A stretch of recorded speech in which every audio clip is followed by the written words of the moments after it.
Okay, welcome back. This is the last video of this particular series around this reading. So moving on to page 6 of the chapter, just making my way through it.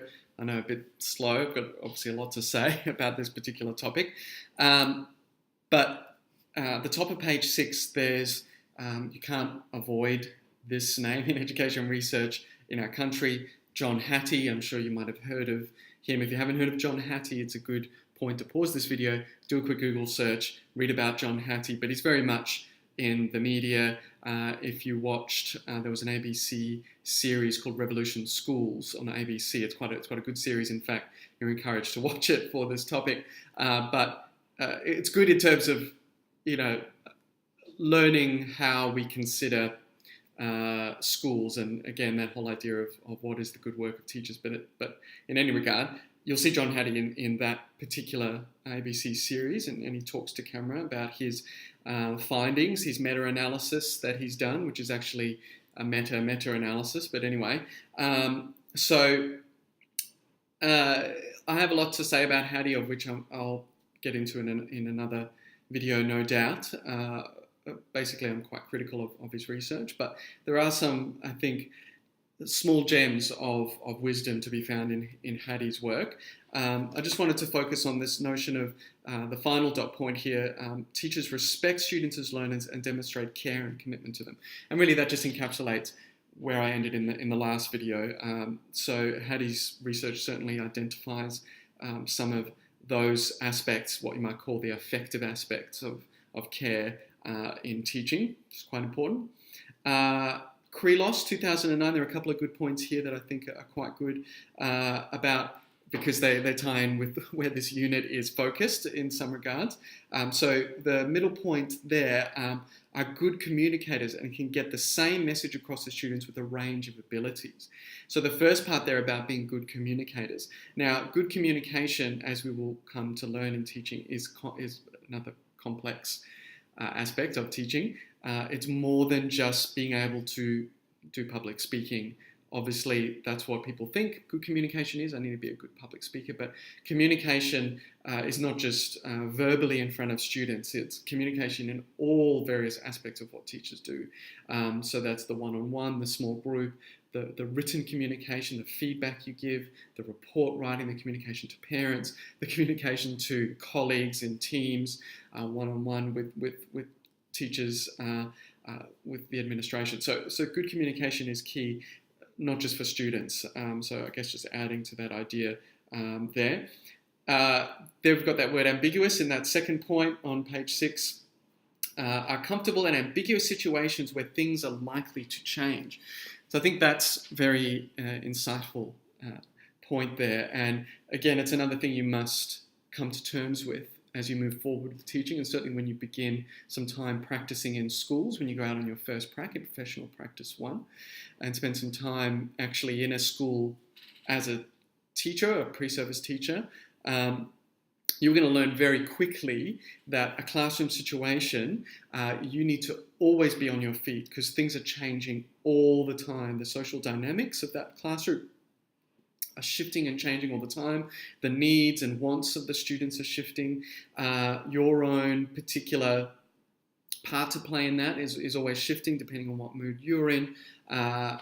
Your own priorities and goals and things that are keeping you busy, the planning you've put in, all that sort of stuff. It's all a recipe for things to just always be changing, and at times you won't know what decision to make, and it's ambiguous. So you're like, well, I think I should do this, and you do it and you see if it works, and obviously through experience you learn that there are some better decisions in certain situations that come up again and again.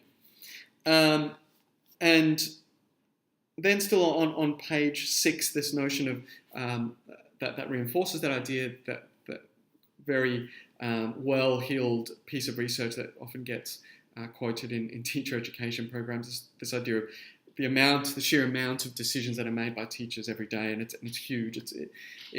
Yes, other professions have lots of decisions. Doctors would probably have a great deal of decision making, particularly if you work, say, in ER. So teachers are the decision makers. Every in micro and macro ways, you have to make decisions, and at times you won't know if that's, as I said, the right choice, but you become better. I do like this illustration on page 7 there. So that's that one. It's just a nice visual representation of, again, this complexity in who teachers are, the various skills.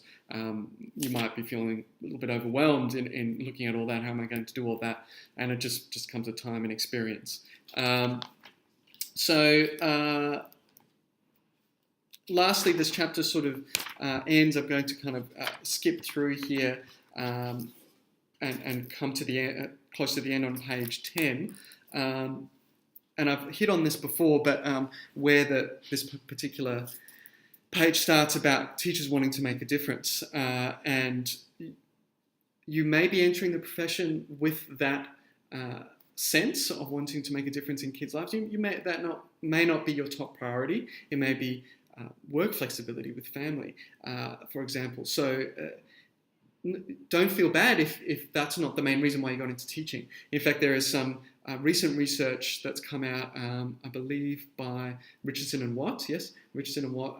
Some of the research they're doing around teacher attrition. I can provide a link here in the Facebook, in the YouTube notes to their research. But that teachers who enter into the profession with a very high level of that sense of wanting to make a difference are actually the ones that burn out quicker and leave quicker, which the end page talks about this notion of 40 to 50% of teachers leave in the first 5 years, which is massive. Other professions have high attrition rates. I mean, teaching, actually, it looks like it may not be that different from other professions, but in any regard, I think when teachers leave, it's not good for schools and for students, but with that particular bit of research I was just referring to, Watt and Richardson, the teachers who go into teaching for other reasons, for example, flexibility of work, for my family, is one that some people become teachers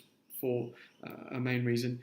They, in fact, their sense of efficacy around wanting to make a difference in kids' lives actually increases. So it doesn't decrease, it actually increases as they do the work of teaching and realize, wow, this, more than this pragmatic reason, actually teaching is amazingly rewarding and I can make a difference to kids' lives even if it's very small.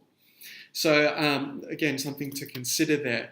And I've referred, this page reinforces this notion of wanting to work with people. So important. I like this. Teaching requires sensitivity, tact, empathy, and patience. That's very well said. And as well, that teaching isn't for everyone. And in fact, and it's something that I outline to all students that I encounter, that they're in education over the years that I've been lecturing. If at some point you have a profound insight that, hey, maybe teaching isn't for me, maybe I shouldn't be a teacher, that's okay.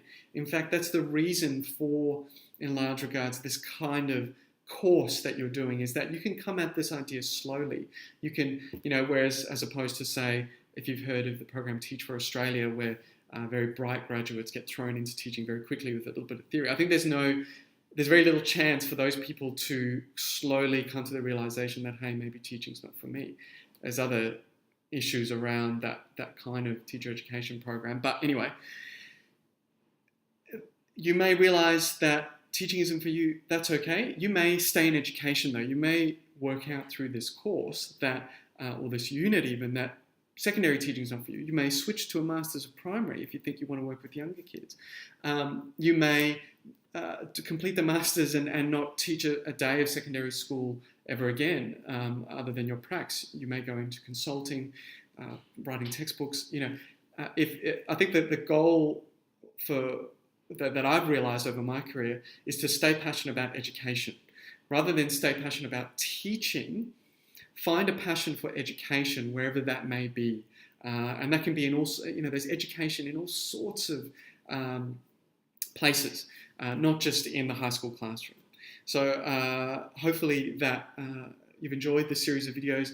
I'll do another one for the other readings as well, and just continue to support your understanding by giving my own insight I hope you're finding it useful. Please make comments on the in the YouTube comments, or as well when these videos are posted on Facebook as well. Please like and comment and engage and ask further questions if you want any more elaboration on ideas.